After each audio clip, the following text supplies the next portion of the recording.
Olá pessoal, então essa é mais uma videoaula do nosso curso de processos estocásticos. Eu sou o professor David Ciro de Oliveira e hoje a gente vai falar um pouco sobre séries temporais. Vamos começar a falar um pouco sobre séries temporais. Bem, nosso roteiro, né, da nossa videoaula hoje vai ser o seguinte. Primeiro, a gente vai falar um pouco do que se convenciona chamar de séries temporais. A gente vai ver que as séries, na verdade, quando se referem a séries temporais, refere-se a um caso particular de um processo estocástico. No segundo momento, a gente vai ver algumas estatísticas descritivas de segunda ordem, que são muito importantes no caso do estudo de séries, principalmente porque vão nos auxiliar na etapa de modelagem, né? Quando a gente estiver trabalhando com dados reais, essas estatísticas vão ser muito importantes na hora da gente escolher modelos que a gente vai utilizar para mimetizar, né? Para imitar os nossos dados reais. E, por fim, a gente vai falar sobre processos gaussianos, que é o nosso objeto aqui. Nós vamos nos restringir a trabalhar exclusivamente com processos de natureza normal, multivariado, obviamente. Muito bem. Bem, então, o que se convenciona chamar de séries temporais? Muitas das vezes, quando se utiliza o termo séries temporais, é muito comum haver a confusão entre séries e processos. As pessoas usam indistintamente esses termos, embora eles sejam distintos, né? O que se convenciona chamar de séries é um caso particular, é um processo estocástico, na verdade, então, mas com um caso peculiar na indexação, que nesse caso será sobre o conjunto dos naturais, tá? Ou seja, a indexação é 1, 2, 3, 4, 5 e assim por diante, o conjunto dos números naturais. Muitas vezes apresenta-se também o conjunto dos números inteiros, tá? Mas de maneira análoga a gente pode utilizar o conjunto dos naturais para representar. E o suporte da variável aleatória associada ao processo vai ser um suporte contínuo. No nosso caso, esse suporte vai estar condicionado aos reais, né? Ou vai estar sob o conjunto dos reais. Portanto, eu tenho uma variável contínua, que é modelada no meu processo, e a indexação nesse caso, discreta. Geralmente, a indexação é associada ao tempo, né? Ou seja, o nosso índice I aqui, ele descreve algum tipo de temporalidade sobre o conjunto, sobre um conjunto discreto. Por isso, convenciona-se chamar de séries temporais, né? Mas os modelos, geralmente de séries temporais, eles não são necessariamente utilizados para séries que têm a indexação em tempo. Existem outras aplicações que não têm, que trabalham com conceitos bem próximos, né, ou bem similares às metodologias trabalhadas com séries. Bem, alguns exemplos, né, de situações cotidianas onde a gente tem a observação desse tipo de processo. Séries financeiras, é muito comum a gente visualizar esse tipo de dado, né? Séries climáticas, a gente está sempre exposto a esse tipo de informação, e naturalmente séries de natureza diversa. Estou dando alguns exemplos aqui e a gente vai detalhar um pouquinho mais esses exemplos. Vamos falar um pouquinho sobre algumas séries financeiras para exemplificar. Então, olha só, imagine que você está trabalhando com uma ação e a gente tem o retorno que a gente chama de retorno diário da ação. O retorno, na verdade, nada mais é que a valorização de um dia para o outro, ou a desvalorização de um dia para o outro, de um determinado ativo.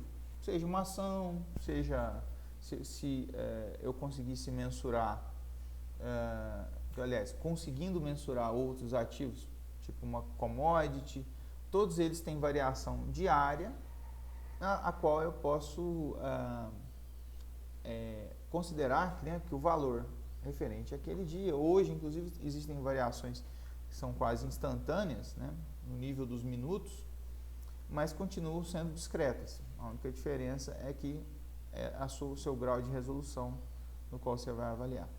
Então a série geralmente é apresentada num gráfico, né, que tem a nossa função amostra, com o parâmetro de indexação, que no nosso caso é o tempo, e a variação do ativo ao longo do tempo.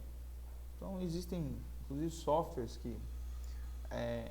que apresentam esses dados de maneira gráfica, né, para que os usuários, enfim, para que muitas vezes investidores possam ter acesso a esses gráficos e ter uma noção de comportamento do mercado. A inflação, né? A inflação talvez seja um indicador que a gente está exposto quase que a todo momento, que mede a variação geral de preços, considerando uma cesta, né, específica. E a inflação, a apresentação dela é feita, o mais comum é no mês, né, à medida dos meses. Elas são aferidas até em uma janela um pouco menor, né, de semana, isso é possível fazer essa aferição. E no caso o mês, veja que o mês descreve o tempo, né, ou seja, a natureza da minha indexação é discreta, mês 1, mês 2, mês 3, mês 4 e assim por diante. Perceba que ela não está limitada, né? Então a gente não vai restringir até o mês 12, depois do mês 12 o mês 13, 14, 15 e assim por diante. E aqui, né, uma variação da série, né, um exemplo de um gráfico que ilustraria essa série, a inflação ao longo do tempo, né, descrita aqui. Uma outra série que também a gente está comumente exposto é a taxa de desemprego, né? A taxa de desemprego também é uma série, perceba que ela também está sobre uma escala contínua, só que aqui, considerando a taxa, né, e não o valor absoluto, a taxa de desemprego ela é uma taxa percentual, que varia de 0 a 1, ou seja, o valor de X variaria de 0 a 1. Mas em algumas situações é possível você usar, aliás, com bastante fidedignidade, né, modelos considerando que essa variável X é real, né, está sob conjuntos reais. De novo, a mesma situação, eu tenho o desemprego medido aferido nos meses. Olha que interessante, alguns comportamentos aqui. Essas duas séries tinham comportamentos que a gente não consegue precisar um padrão, né? Mas aqui a gente já começa a averiguar um padrão nessa série, que eu fiz questão de enfatizar. Percebam que a série, ela sobe e desce, sobe e desce. Então ela tem um padrão que a gente chama de um padrão cíclico. Isso acontece porque a taxa de desemprego, ela em alguns períodos, em alguns meses, ela arrefece, né, ou ela diminui ao longo do tempo, né? Exemplo, em momentos onde a economia está muito aquecida, a gente tem que a taxa de desemprego, né, existe uma queda nessa taxa por conta da necessidade de mão de obra no mercado de trabalho. Pode ser por setores, mas pode ser da economia de maneira geral. Um exemplo seria épocas de Natal, né, épocas que o comércio demandaria muita mão de obra, e no caso o comércio, setor de vendas, ele é um setor que ele é fortemente sazonal, né? Existe um aquecimento desse setor, geralmente em datas comemorativas. Natal é um exemplo, Dia das Mães, e entre outros. Bem, vamos falar um pouquinho de algumas séries climáticas, de exemplo, né? A temperatura, né, que pode ser medida. Hoje a gente tem, como a gente tem algumas estações que fazem medições com bastante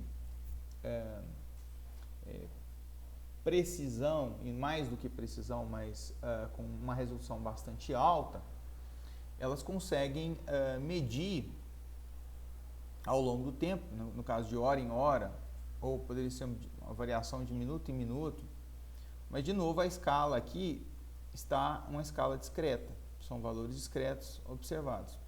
E a temperatura pode variar na escala dos reais. É óbvio que a gente só observa temperaturas dentro de uma faixa, né, principalmente se a gente considerar algumas localidades específicas, mas em tese ela pode variar de menos infinito a mais infinito. Um segundo indicador climático que a gente pode usar como exemplo é o índice pluviométrico, a quantidade de chuva. E aqui eu estou usando no mês.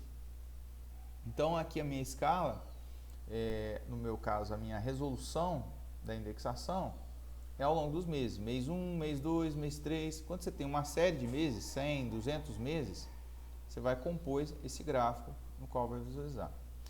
Deixa eu fazer um comentário sobre essas duas séries, né? Tanto o índice pluviométrico quanto a temperatura. A temperatura, se a gente for medir ao longo das horas, ela vai ter uma variação que é cíclica também, ela vai ter um comportamento cíclico. Esse comportamento é devido à hora do dia, né, e da noite. Perceba que à noite a temperatura cai um pouco, né,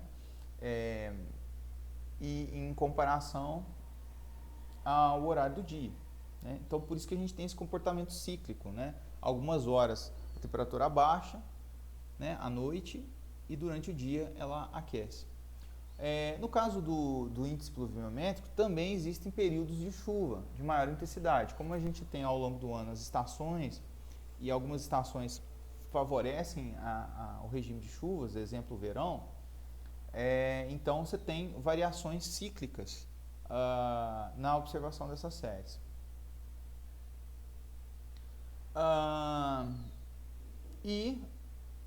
Por fim, eu estou usando um último exemplo aqui, que é a umidade no dia, né, num dia específico.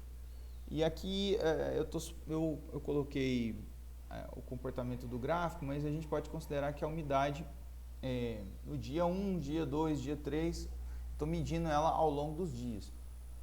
E a gente vai perceber que também existe um padrão cíclico, né? Nesse caso ele não está visível porque a gente não repete, né, o ciclo, mas no caso da umidade é uma variável também que vão existir períodos onde, principalmente algumas estações do ano, onde a umidade vai ser maior e outras onde ela vai ser menor. Então, portanto, esses padrões cíclicos a gente vai trabalhar com eles também, a gente vai tentar enxergar esses comportamentos.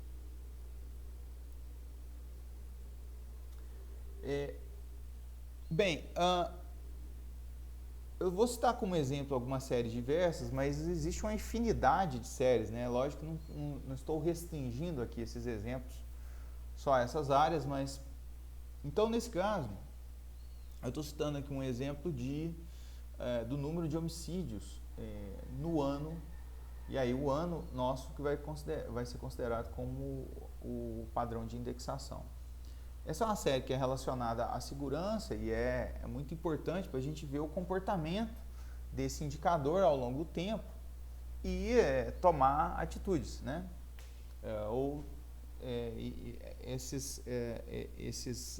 Esse gráfico e essa variação vai nos apresentar esse comportamento em um longo prazo e obviamente orientar a gente, enfim, os gestores públicos ou o pessoal da área de segurança na tomada de alguma atitude. Então, nesse caso, a gente está observando aqui que ao longo dos anos, a série está decaindo os valores, né? Ou seja, eu estou diminuindo o número de homicídios. Olha que interessante, antes, nos exemplos anteriores, a gente tinha visto alguns comportamentos cíclicos, né? Aqui parece ser um comportamento de longo prazo e que não se observa como cíclico. Eu estou observando essa queda. Esse padrão também de longo prazo que a gente observa em séries também vai ser objeto da nossa de análise, né? Para a gente propor modelos. Então, nesse caso aqui, a política de segurança está sendo efetiva. De alguma forma, pelo menos o indicador está refletindo isso.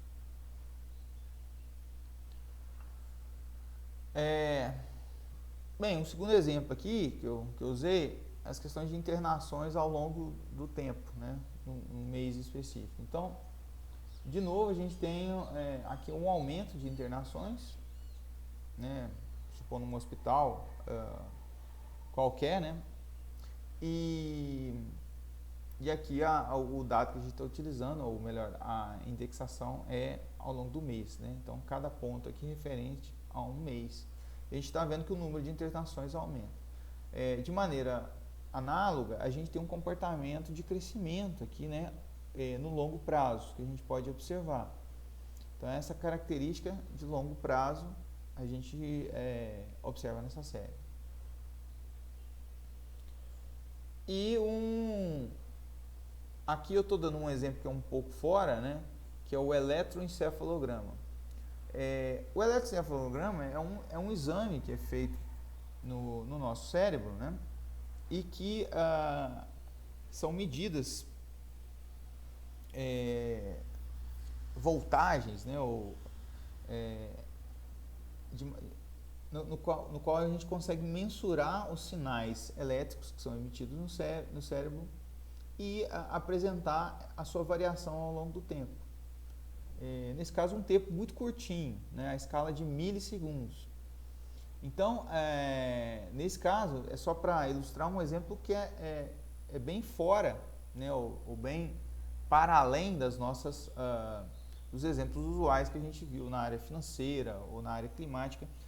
Séries temporais, a gente vai ver que a gente pode se deparar com séries nas mais diferentes aplicações e utilizar modelos, técnicas para tratá-las, né? Nesse caso, a gente não consegue observar um comportamento de longo prazo no eletroencefalograma, que na verdade aqui o comum é isso mesmo, né? Ele tem um padrão estável, a gente vai dizer. Muito bem, vamos falar um pouquinho de algumas estatísticas descritivas de segunda ordem, que elas são importantes para a gente quando a gente vai fazer a modelagem de um determinado processo, ou seja, a partir de um conjunto de dados, a gente vai tentar propor um modelo e fazer a estimação. Só que essa proposta desse modelo ela tem que ser orientada. De maneira análoga, como a gente trabalha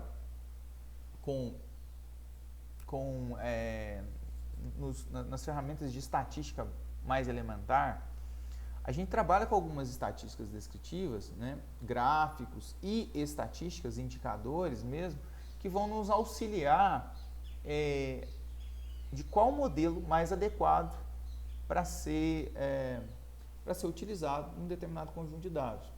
Então, a ideia é que é similar, só que o adicional que a gente vai ter é que a gente vai tratar de modelos de segunda ordem, tá? Ou melhor, modelos não, né? Estatísticas descritivas de segunda ordem. Então, o nosso momento inicial, então a gente vai falar primeiro só de um modelo para um processo estocástico. Quando eu digo modelo, aqui a gente não está trabalhando com a ideia de modelagem, a gente está dizendo que um processo vai ter um modelo específico, tá? Ele vai seguir esse modelo específico. Quando eu digo modelo, e eu estou falando aqui em modelo populacional, ou seja, eu vou usar o conceito de população aqui. Sempre que eu estou falando isso, o que eu estou fazendo é propor uma distribuição conjunta para o meu processo. Sempre vai ser isso. Toda vez que eu falo de um modelo, o que eu estarei especificando, isso é uma especificação, é uma distribuição conjunta para o meu processo, né? Para o meu conjunto de variáveis aleatórias que definem o meu processo. Para todo um modelo populacional, né, ou para toda distribuição conjunta, eu vou poder ter alguns parâmetros, né, ou também vou chamar de quantidades populacionais. Ou seja, são quantidades que podem ser calculadas a partir da minha distribuição conjunta. Esses parâmetros ou essas quantidades populacionais, a gente pode citar algumas delas, né? Por exemplo, algumas são de primeira ordem, e eu estou citando aqui a esperança e a variância de xi, onde xi é cada um ou cada uma das variáveis aleatórias que compõem o meu processo estocástico. Cada uma das marginais xi, né, ou as distribuições marginais para xi vão ter uma distribuição que pode ser calculada a esperança e a variância. Por isso que o parâmetro, a quantidade aqui, é chamada de primeira ordem, porque ela, na verdade, ela está relacionada a só a marginal em xi. De maneira equivalente, eu posso propor quantidades, né, que podem ser calculadas da distribuição conjunta de segunda ordem. A citar, que a gente já trabalhou com elas em videoaulas anteriores, a covariância, xi e xj, onde i e j são dois índices, né, a partir do meu processo. A correlação entre xi e xj e a correlação parcial entre xi e xj, eliminada a variável xk ou um conjunto de variáveis xk. Então, o que acontece? Dado um modelo populacional, eu posso calcular essas. Se eu estabelecer um modelo para um processo estocástico, todos esses parâmetros podem ser calculados salvo alguma restrição numérica, claro, né, analítica, como existem algumas distribuições que não existe a esperança. Então, aqui eu tenho a mesma condição, mas eu posso calcular todos esses indicadores em 10, né, ou todas essas quantidades. Populacionalmente falando, né? Então, esses indicadores vão ser relativos à minha população. Eu posso considerar que o meu modelo, né, seja estacionário ou seja não estacionário. Ou seja, dado o meu modelo aqui, ó, ele vai, se nos lembrarmos do conceito de estacionariedade, e principalmente estacionariedade fraca, ele vai implicar em restrições sobre valores de esperança e variância, aqui, ou de estatísticas de primeira ordem, e aqui os modelos estacionários também vão implicar em restrições nas estatísticas de segunda ordem, a citar a covariância, a correlação e a correlação parcial. Tá? O que a gente vai trabalhar são modelos estacionários, tá? De primeira e segunda ordem. E vamos trabalhar com modelos não estacionários de primeira ordem. Tá? Então, o conjunto de processos que a gente vai atacar aqui são modelos estacionários de primeira e segunda ordem e modelos estacionários de primeira ordem. Então, modelos não estacionários de primeira ordem. A gente não vai trabalhar com modelos não estacionários de segunda ordem, tá? Por isso, não tem o grifo vermelho aqui. A gente vai trabalhar só com essas três situações aqui: estacionário primeira, segunda, estacionário não estacionário de primeira ordem. Bem, então vamos lá. Um processo estacionário fraco de primeira ordem, que acontece com a esperança e com a variância?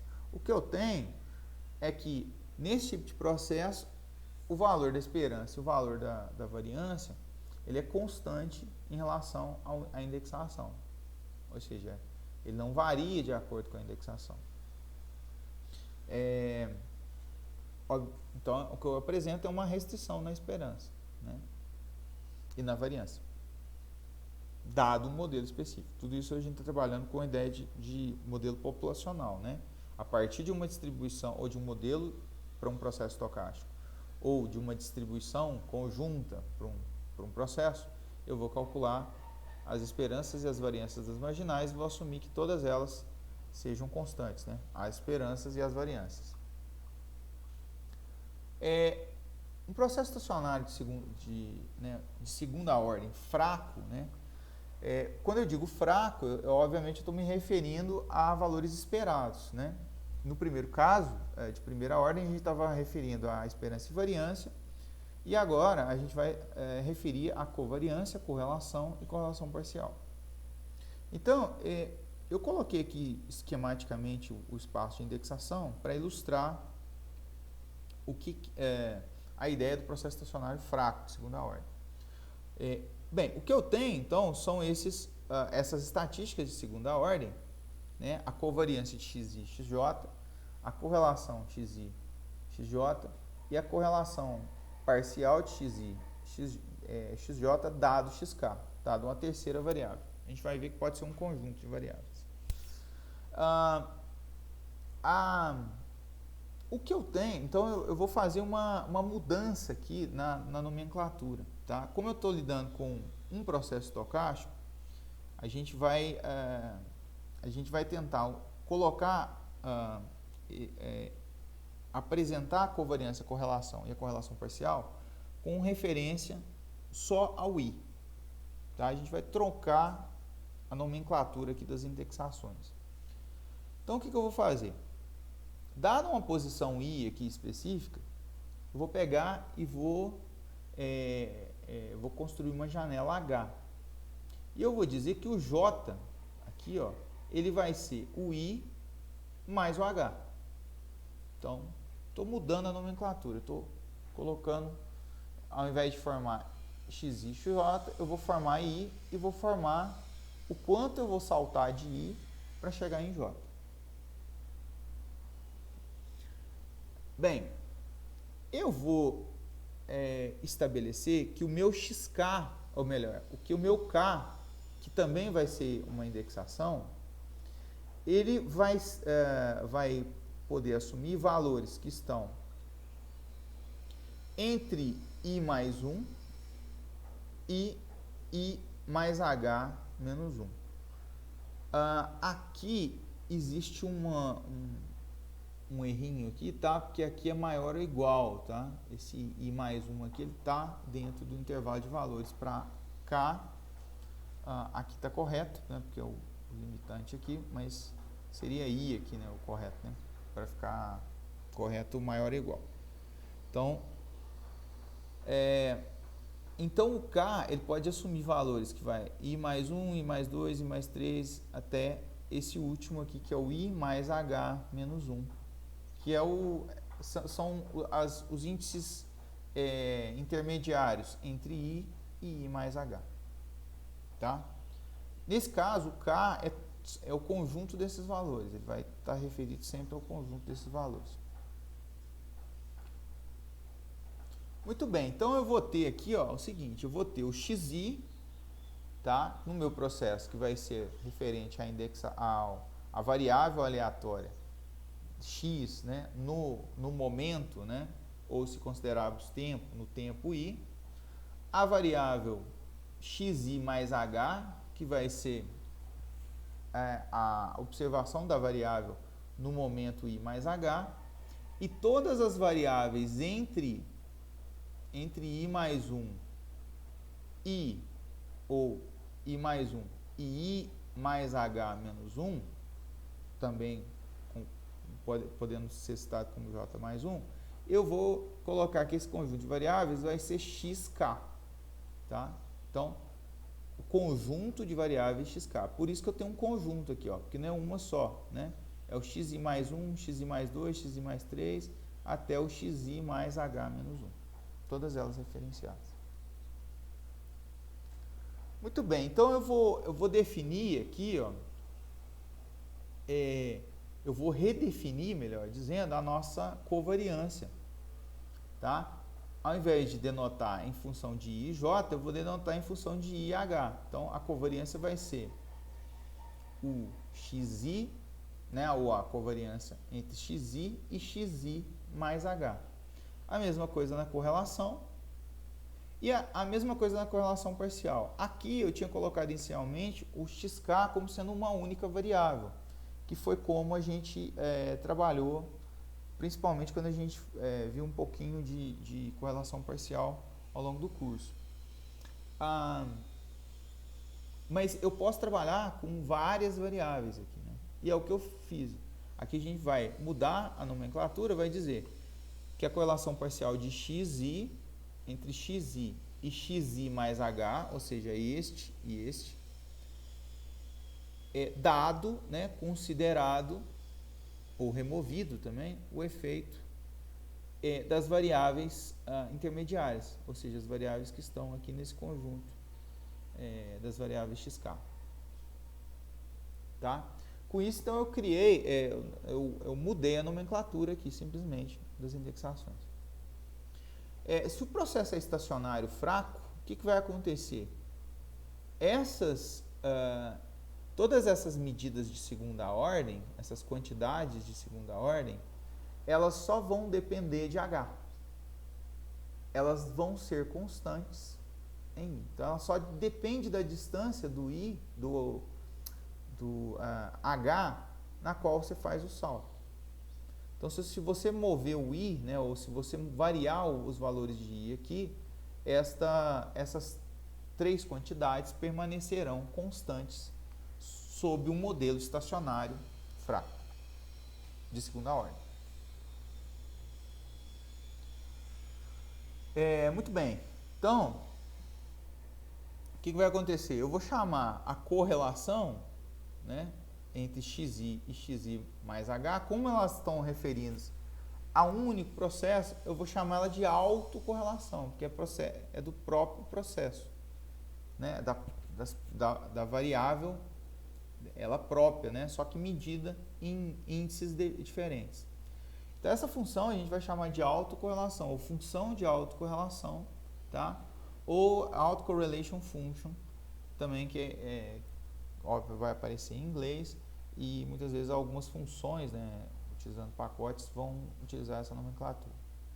E essa função é uma função de H, ou seja, dado um H, eu vou ter um valor de autocorrelação.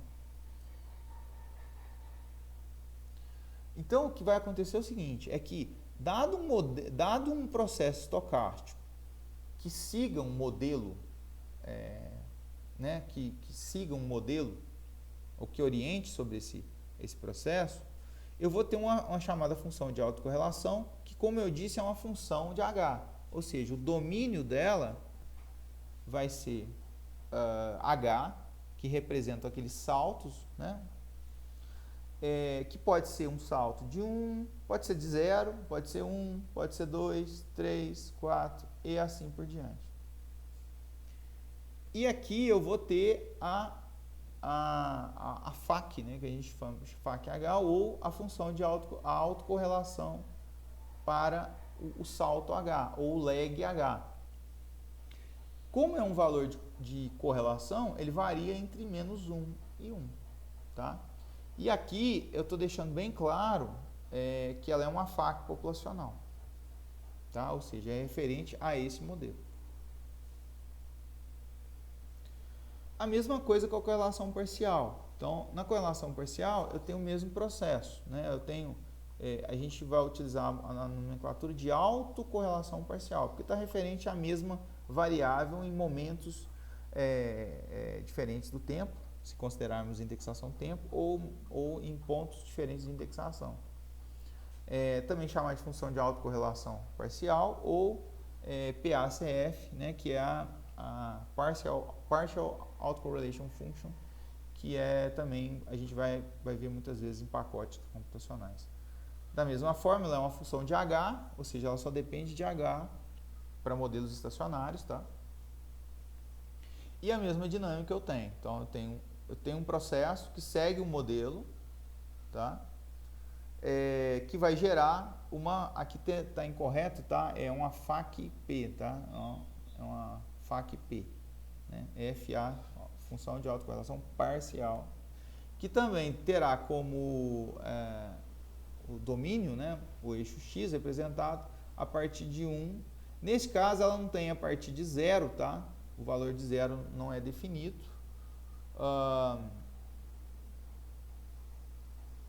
Então, eu vou ter os saltos H, pode ser 1, 2, 3, 4 e assim por diante. O valor de 0 é porque eu nunca vou ter o cálculo da autocorrelação parcial de uma variável com ela mesma, não é possível, né? A gente tem que sempre fazer usando no mínimo 3 variáveis. Enfatizar que nos dois casos eu tenho duas funções que são populacionais, tá? Ou seja, dado um modelo, tá, para o meu processo, ele vai ter uma função de autocorrelação populacional.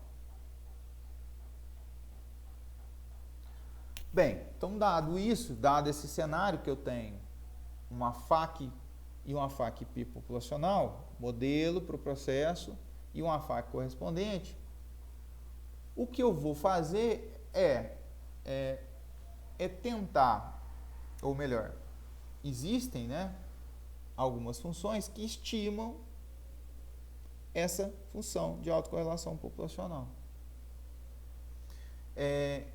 Então, eu vou chamar essa FAQ aqui, ó, né, a FAQ amostral, ou seja, a função de autocorrelação amostral, que é calculada a partir dos dados. Então, o que acontece? Qual que é a diferença? Aqui eu tenho um modelo, e a partir do modelo eu calculo a função de autocorrelação. Aqui eu vou ter os dados, e a partir desses dados eu vou estimar a função de autocorrelação. O objetivo, né, ou o interessante, é que essa função de autocorrelação ela tente se aproximar o máximo possível do meu modelo populacional, né, do qual os dados foram derivados. De maneira análoga, eu vou ter o mesmo processo para a função de autocorrelação parcial, amostral, né? Eu vou ter uma função de autocorrelação parcial amostral. A mesma ideia, a partir dos dados, eu vou poder calcular essa função de autocorrelação e ela vai servir como as estimativas individuais das autocorrelações aqui dos valores de autocorrelação. Então, essas aqui são estatísticas descritivas de segunda ordem de suma importância na análise de séries temporais, porque é através delas, né, que eu vou tentar estimar a função de autocorrelação e autocorrelação parcial populacional e que vão nos guiar para escolher o melhor modelo. Então, a partir dessas duas funções de autocorrelação é que a gente vai tentar buscar o melhor modelo para o nosso conjunto de dados. Só para dar um exemplo, tá, de alguns cálculos, aqui eu estou propondo um modelo onde o meu processo estocástico é composto por variáveis independentes e identicamente distribuídas. Nesse caso são normais, tá, com média 0 e variância igual a 1, variância unitária. Então, eu tenho a FAQ populacional dela. Então, a FAQ populacional dela, o que vai acontecer? Ó, isso aqui é calculado utilizando uma função do R, tá? Que inclusive a função chama-se ACF. Então, o que acontece? No leg 0, que é a autocorrelação de uma variável com ela mesma, né, do xi com xi, ou seja, o leg é 0, a autocorrelação deu 1. Isso é óbvio, porque você está calculando a autocorrelação de duas variáveis iguais. Tá? A partir daqui, como elas são independentes, a autocorrelação tem que ser nula, né, sobre o seu modelo. Deixa eu só fazer uma correção. Essa função aqui é a populacional, tá? Existe uma função no R, no pacote stats, num dos pacotes base, que faz esse cálculo da função de autocorrelação populacional. Só que ela é feita a partir da especificação do modelo. Eu passo um modelo e a partir do modelo ela calcula a função de autocorrelação. Mas de maneira análoga, eu também tenho a função de autocorrelação parcial amostral. Nesse caso, eu gerei uma amostra de tamanho 100, tá, nesse processo. Então, ela vai de xi, o i vai variando de 1 até 100, né, simulada a função amostra, também um processo ID, né, variáveis aleatórias que são normais, independentes, né, e identicamente distribuídas, com média 0 e variância 1. Olha o que aconteceu. Qual que é a diferença da amostral para a populacional? Na amostral, eu também tive o valor 1 aqui, né? Porque ela é calculada a partir dos dados, tá? Só que aqui, ó, eu posso observar que em alguns lags eu tenho valores bem pequenininhos aqui, mas que podem ser observados ao acaso, tá? Como eu tenho a exemplo de uma distribuição, se eu simular valores de uma distribuição normal com média 0, a estatística, a média amostral, a partir de uma amostra desta população, não necessariamente vai dar um valor 0, né? Mas vai dar um valor estatisticamente igual a 0, principalmente se a amostra for muito grande. Então aqui acontece exatamente a mesma coisa. Tem alguns lags que a gente pode ver uns vermelhinhos aqui, ó, negativos ou positivos, que são observados valores aqui, ó, bem, né, alguns valores.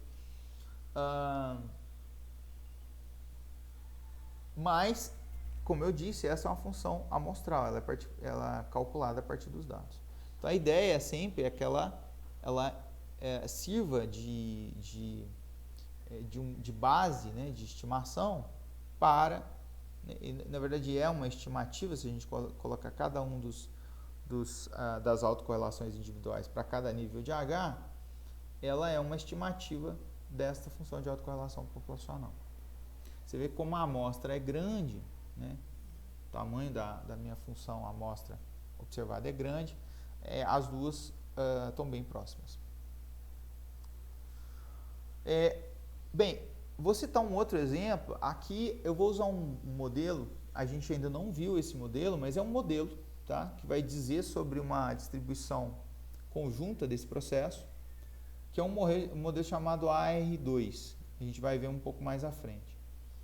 E a parametrização desse modelo tem dois parâmetros, né, a gente chama de um vetor φ, que tem dois parâmetros, com valores 1 e menos 0,25, mas é simplesmente a parametrização desse modelo aqui. Esse modelo, ele propicia, ou ele gera uma função de autocorrelação populacional. Neste caso, esses tipos de modelo autorregressivo, eles têm dois tipos de comportamento. Ou a função ela decai exponencialmente, ou ela faz o que a gente chama de... Ela faz eu vou chamar aqui de zigue-zague, né? Eu observo valores positivos, negativos, positivos, negativos, positivos, negativos. Só que a gente vai observar que os valores vão convergindo aqui para o eixo X, né? Para zero. Então, nesse caso, eu tenho a função de autocorrelação populacional referente a esse modelo. Tem esse comportamento. E aqui, o que eu fiz foi gerar uma função amostra, ou seja, uma amostragem, uma observação desse processo, também de tamanho 100, do mesmo jeito que no exemplo anterior, e calculei a função de autocorrelação amostral dela. Então, olha só o que acontece. Ela também tem um padrão de decrescimento aqui, aí chega mais à frente, ela vai ficando negativa, né? Valor negativo, depois volta. Então, a gente pode observar que ela não é igual à populacional, é óbvio, porque é uma estimação, né? Mas ela vai se aproximar principalmente à medida que esse valor de amostragem crescer, tá? Muito bem, vamos falar um pouquinho de processos gaussianos. Então, uma vez que a gente viu o que são as séries temporais, né? O que a gente convenciona chamar de série temporal, e talvez as duas funções que são as mais importantes para a gente fazer o estudo de séries, que é a função de autocorrelação e autocorrelação parcial, agora a gente vai restringir o nosso campo de ação. A gente vai trabalhar só com processos gaussianos. O que são processos gaussianos? Bem, processos gaussianos a gente vai enquadrar naquela tipificação de série temporal, né, que a indexação é sobre os naturais e que o suporte é sobre os reais. E num processo gaussiano a gente assume que a distribuição conjunta do processo é uma normal multivariada, com média, né, com vetor de médias e com uma matriz de covariâncias associadas aos valores, ou às variáveis aleatórias do meu processo. Uma coisa importante é que, uma vez que eu determino que a conjunta é normal, isso implica que as marginais são conjuntas. Desculpa, as marginais são conjuntas. As marginais são normais, tá? Isso vai implicar que se eu marginalizar essa distribuição conjunta do processo, o que eu vou obter é uma distribuição normal. Por isso que a gente vai restringir, a gente não vai trabalhar mais com qualquer tipo de distribuição, e sim com distribuições normais. Bem, a gente vai inicialmente tratar de um processo gaussiano e estacionário. Então, o que vai acontecer no processo gaussiano estacionário? Se eu considerar a estacionariedade de primeira ordem, eu vou dizer que a marginalização do meu processo, ou seja, cada uma das variáveis xi, elas vão ter uma distribuição normal com média e uma variância sigma2 que serão constantes. É isso que eu estou dizendo aqui, ó. Elas são constantes em termos de i, né? Por isso que o meu processo é estacionário. De primeira ordem, porque a marginalização é só sobre cada variável, sobre um índice, né? Em segunda ordem, o que eu vou ter é que a marginalização agora vai ser de duas variáveis, né? Vai ter o meu vetor aleatório marginal que eu estou obtendo, vai ter duas componentes, o xi e o i mais h, segundo a nomenclatura que a gente estabeleceu. A gente vai dizer que a distribuição conjunta desse vetor aleatório vai ser uma normal com uma média xi e uma média para xi mais h, mas perceba, como eu tenho a estacionariedade de primeira ordem, automaticamente esse vetor de médias ele é igual aqui, ó. E uma matriz de covariâncias, na qual a variância, como eu tenho a estacionariedade de primeira ordem, as variâncias serão constantes para esse modelo que é estacionário de segunda ordem, tá? E a partir da matriz de covariância, eu vou poder gerar a função de autocorrelação e a função de autocorrelação parcial H, que também, se estão sob um modelo estacionário, elas só dependem de H. Então, eu só vou ter uma função de H aqui, eu não dependo do I de referência. Bem, vamos agora apresentar de maneira sumarizada alguns dos modelos que a gente vai tratar aqui durante as videoaulas de séries temporais, né, do nosso curso de processos estocásticos. Então, inicialmente, a gente vai trabalhar com o conceito de tendência e sazonalidade, que estão relacionados àqueles comportamentos iniciais que a gente viu nas séries exemplo, que são comportamentos de longo prazo, que a gente vai chamar de tendência, e comportamentos cíclicos, que a gente vai chamar de sazonalidade. Então, a gente vai tentar modelar esses comportamentos. Isso é de grande utilidade, porque boa parte das séries que a gente vai se deparar, né, elas têm esses dois comportamentos. Bem, a partir daí eu vou poder trabalhar com trabalhando com modelos de tendência e sazonalidade. De maneira complementar, aí eu vou trabalhar com modelos gaussianos, né, ou processos gaussianos estacionários. Entre os modelos que se enquadram aqui, que vão se enquadrar aqui, eu posso citar o modelo AR, que é o chamado autorregressivo de ordem P, tá? O modelo média móvel de ordem Q. Então, todos esses dois modelos são modelos para processos gaussianos estacionários. E o modelo ARMA-PQ, que é a junção dos dois, é a generalização dos dois. Que é o autorregressivo média móvel. Média móvel aqui de moving average, né? Média móvel, moving average. A gente vai trabalhar com alguns modelos também gaussianos não estacionários, tá? A citar o modelo ARIMA, que tem essa indexação, não é indexação, mas é um norte para parametrização aqui, que são os índices P, D e Q aqui. O modelo SARIMA, que vai ter 6 componentes aqui de parametrização, Pzinho, Dzinho, Qzinho, Pzão, Dzão, Qzão. Todos são processos não estacionários. Esse primeiro, os dois primeiros, trabalhando na esperança, né, a não estacionariedade no valor esperado, ou seja, na média. Portanto, eu estou trabalhando sempre com primeira ordem aqui. E dois modelos, o ARCH e o GARCH, tá? Que tem esse Q e esse P estilizado aqui como o norteador da indexação, da parametrização. E esses modelos, eles trabalham também de não estacionariedade em primeira ordem na variância. Então, eu vou dizer que a minha variância vai depender, a variância do XI, ela não vai ser, ela depende do índice I. Assim como a esperança, que o valor da média depende do índice I aqui, no caso desses dois primeiros modelos.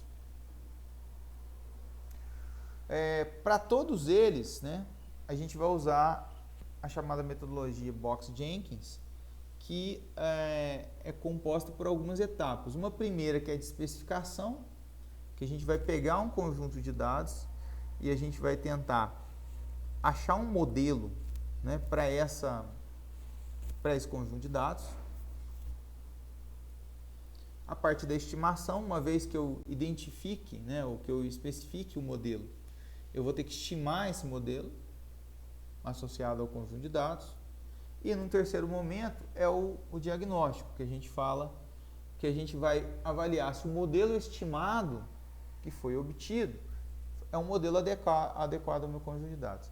Esse processo é iterativo, então muitas vezes algumas das etapas falham e eu tenho que retornar à etapa inicial. Algumas observações finais, tá? A primeira delas é que existem outros modelos. Aqui eu apresentei só um conjunto pequeno dos modelos que são utilizados para séries temporais. Existem modelos de natureza muito mais complexa, bem como que tratam outras distribuições, bem como tratam situações de não estacionariedade, até mesmo em segunda ordem.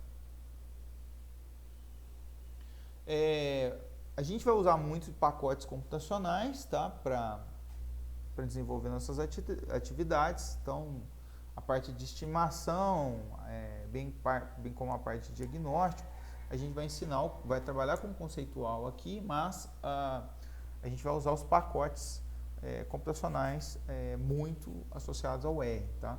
Então existem vários pacotes que trabalham com séries. E para citar essa ideia dos outros modelos, eu também tenho processos multivariados, tá? Que também é muito comum trabalhar. Ou seja, onde ao invés de eu trabalhar para cada índice uma única variável, eu tenho um conjunto de várias variáveis para um único índice I. Em séries, não em séries financeiras, né? Mas existem alguns dados, são chamados dados de painel, que se enquadram nesse tipo de situação, né? Bem, com isso a gente finaliza então a nossa primeira videoaula a respeito de séries temporais, e eu vejo vocês numa próxima.